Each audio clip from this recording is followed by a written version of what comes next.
Hello អ្នកទាំងអស់គ្នាសូមស្វាគមន៍មកកាន់រឿងកំ pl ែងសៅចុកពោះចម្លងជើងថាមហាសេដ្ឋីខ្ញាល់ The Win Millionaire តួអង្គកប្រចាំភូមិមានដូចជាសុកដាតួជាតួឯកអ្នកស្រមៃខ្ពស់បរោះពូកាយល់សពចរិតកំ pl ែងចូលចិត្តអួតថាខ្លួនជាអ្នកមានទាំងគ្មានលុយមួយរៀលក្នុងអាប៉ៅយាយតៃដាតួជាមេបំណុលមហាខោខៅស្រីមេម៉ាយអ្នកមានប្រចាំភូមិចិត្តដាច់សំដីមុតដោយកំពិតកមិនងាយឲ្យអ្នកណាកេងចំណេញបានឡើយអាខ្មៅដាតួជាអ្នកតាមទាបំណុលមហាស្ពឹកកូនចៅជំនិតរបស់យាយតៃមានធំដូចយ៉ាក់តែចរិតឆ្ងងនិងខ្លាចឆ្ងាយជាទីបំផុតអាតដាតួជាអ្នកហែហោមតាមខ្ញាល់មិត្តភក្តិផឹកស៊ីរបស់សុកពូកែអែបអុកនិងឆាប់ជឿសំដីភូតផរបស់សុកបំផុតត្រៀមក្រពះសាច់ទាំងអស់គ្នា Let's go សុកដេកលក់ហៀទឹកមាត់ស្រមៃចង់មានជើងដប់កណ្ដាលខ្ទមបាក់បែករបស់ខ្លួនយ៉ាងមានក្តីសុខបំផុតគាត់សម័យឃើញទេវតាចោះមកប្រាប់ថាគាត់នឹងក្លាយជាសេដ្ឋីក្នុងពេលឆាប់នេះតាមរយៈលេខសំណាងអ្នកភូមិដាកាត់បានត្រឹមថៃក្រវីក្បាលហួសចិត្តនឹងអាសុកដែលដេកលក់មិនដឹងមេឃដឹងដីសោះឡើយក្នុងសុពិនដ៏អស្ចារ្យសុកឃើញក៏បីមាសមួយក្បាលដើរមករកគាត់ហើយជួអាចចិនជាលេខ99យ៉ាងរលោងស្រើលសុកស្ទុះទៅអោបដុំអាចមាសនោះទាំងក្តីរំភើបនិងសើចក៏អាក់ក៏ឯងម្នាក់ឯងក្នុងដំណេកយ៉ាងលយ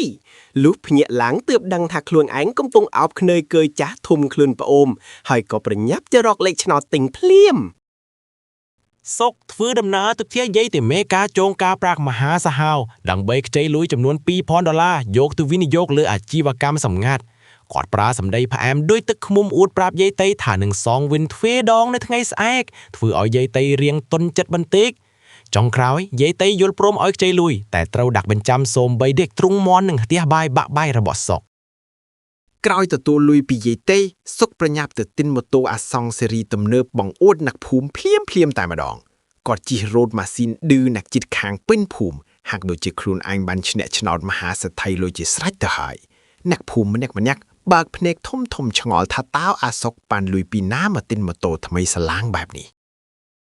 សុកសម្រេចចិត្តរៀបចំពិធីជប់លៀងមុនថ្ងៃឈ្នះឆ្នោតដោយហៅអ្នកភូមិមកផឹកស្រាថ្នោតជូរដោយអឺតគិតថ្លៃគាត់ប្រកាសក្តែងថាថ្ងៃស្អែកគាត់នឹងក្លាយជាមហាសេដ្ឋីលំដាប់ស្រុកហើយលុយ$2,000នេះគ្រាន់តែជាកាក់សែនប៉ុណ្ណោះសំលេងតន្ត្រីកន្ទ្រឹមបន្លឺឡើងផ្អើលអស់មាន់ទាក្នុងភូមិខណៈសុករំញាក់សាច់យ៉ាងសប្បាយអាត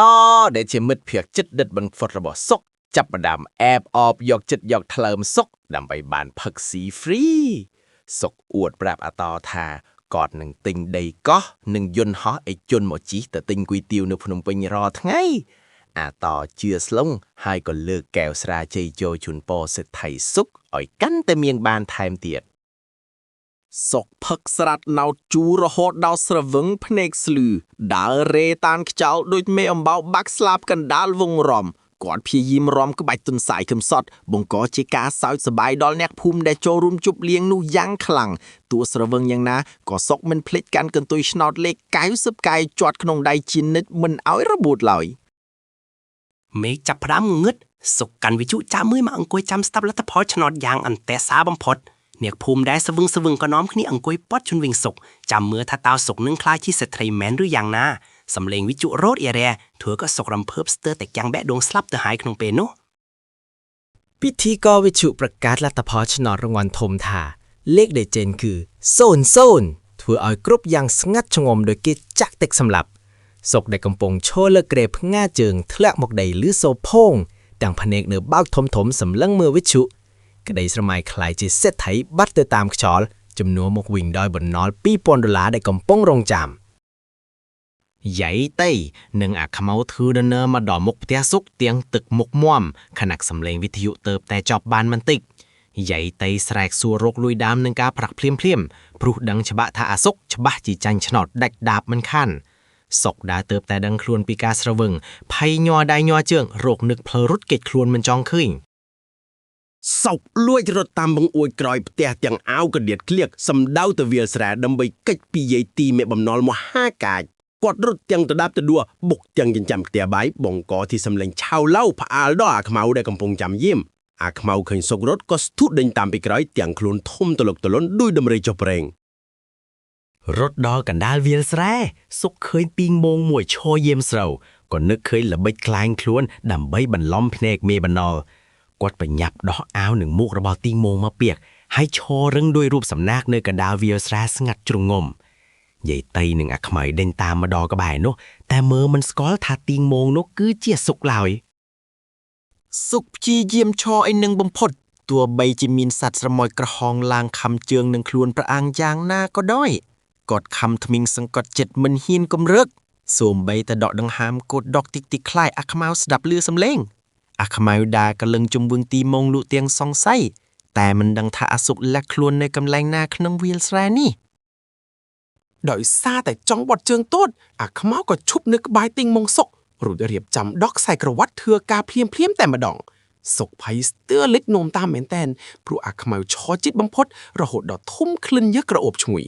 សុកបានត្រឹមតែបិទភ្នែកបន់ប្រាក់គុំឲ្យអាខ្មៅធ្វើអ្វីប្រដេប្រដាក់មកលើរូបគាត់ដែលកំពុងខ្លែងខ្លួននេះស្រាប់តែមានខ្យល់បក់មកយ៉ាងខ្លាំងធ្វើឲ្យក្បាលទីមុងได้សុកពាកនោះរបូតចេញពីក្បាលធ្លាក់មកដីសុកផ្លាត់មាត់លាន់សួរអូយតិចដោយសារភ័យពាកធ្វើឲ្យអាខ្មៅភ្ញាក់ព្រឿតឈប់សកម្មភាពទាំងអស់អាខ្មៅសម្លឹងមើលមុខទីមុងចំហើយឃើញភ្នែកសុកកំពុងព្រិចដាក់គាត់ទាំងភ័យខ្លាចបំផុតយីតៃសាកបញ្ជាឲ្យអាខ្មៅដេញចាប់អាសុកភ្លាមក្រោយពីដឹងថាវីបន្លំខ្លួនធឿនជាទៀងមុងបោកប្រាត់ភ្នែកគាត់សុកដឹងខ្លួនថាមិនអាចឈរតទៅទៀតបានក៏ស្ទុះរត់ចេញពីវាលស្រែតាំងសម្លៀកបំពាក់ទៀងមុងរយីរយងការដេញចាប់ដល់ជួកជីតបានចាប់ផ្ដើមឡើងម្ដងទៀតកាត់ភុកកាត់វាលស្រែផ្អើអស់ក្តាមខ្យងសុករត់ទៅមុខមិនមើលក្រោយក៏រអល់ជើងធ្លាក់ក្នុងត្រពាំងភុកយ៉ាងជ្រៅធ្វើឲ្យភុកទៀតប្រឡាក់ពេញខ្លួនយាយតៃដែលដេញមកចិត្តយាយតៃខឹងសម្បាយ៉ាងខ្លាំងជេរប្រទេសសុកមិនដាច់ពីមាត់ខណៈអាខ្មៅព្យាយាមទាញយាយតៃចេញពីភុកសុកឆ្លៀតឱកាសនេះងើបពីភុកហើយរត់សម្ដាយទៅរកភូមិវិញដើម្បីរកកលែងពួនថ្មីទៀតពេលរត់កាត់ភូមិសុកស្រាប់តែជួបនឹងភួងឆ្កែអនាថាដែលកំពុងដេកលុកតាមផ្លូវក៏ជន់កន្ទុយពួកវាដោយអចេតនាឆ្កែទាំងភួងនាំគ្នាព្រួដេញខំសុកធ្វើឲ្យគាត់ត្រូវរត់គេចទាំងពីមេបំណុលនិងទាំងពីឆ្កែក្នុងពេលតែមួយសំឡេងព្រោះឆ្កែនិងសំឡេងស្រែករបស់សុកលាន់ឮរំពងពេញភូមិបង្កជាភាពវឹកវរយ៉ាងខ្លាំងមហិមាសុកគ្មានផ្លូវជ្រើសរើសក៏សម្រេចចិត្តលោតឡើងដើមត្នោតខ្ពស់មួយនៅក្បែរផ្លូវដើម្បីគេចពីហ្វូមឆ្កែដែលកំពុងចាំខំនៅខាងក្រោមយាយតៃនិងអាខ្មៅដេញមកទាន់ក៏ឈរនៅក្រោមដើមត្នោតចាំអាតមើលសុកទាំងហត់ដឹងហុកដោយសត្វហត់នឿយសុកអោបដើមត្នោតជាប់ដោយសត្វអូកយំផងសោយផងព្រោះតែភាពល្ងងខ្លៅរបស់ខ្លួនឯងរឿងរ៉ាវបញ្ចប់ដោយសុកអង្គុយយំសោកនៅលើចុងដើមត្នោតសុំទោសយាយតៃនិងសន្យាថានឹងធ្វើការសងបំណុលវិញគ្រប់រៀលយាយតៃនិងអាខ្មៅសម្រេចជត់អង្គុយចាំនៅក្រោមដើមត្នោតរហូតដល់អាសុកចុំមកដោះស្រាយរឿងលួយកាក់នេះឲ្យដាច់ស្រឡះអ្នកភូមិម្នាក់នាំគ្នាសោយកក់ក្អាយនិងមហាសិទ្ធិខ្យល់ដែលចុងក្រោយคล้ายជាសត្វស្វាលើដើមត្នោតទាំងទឹកភ្នែកជូតក្បាលជង្គង់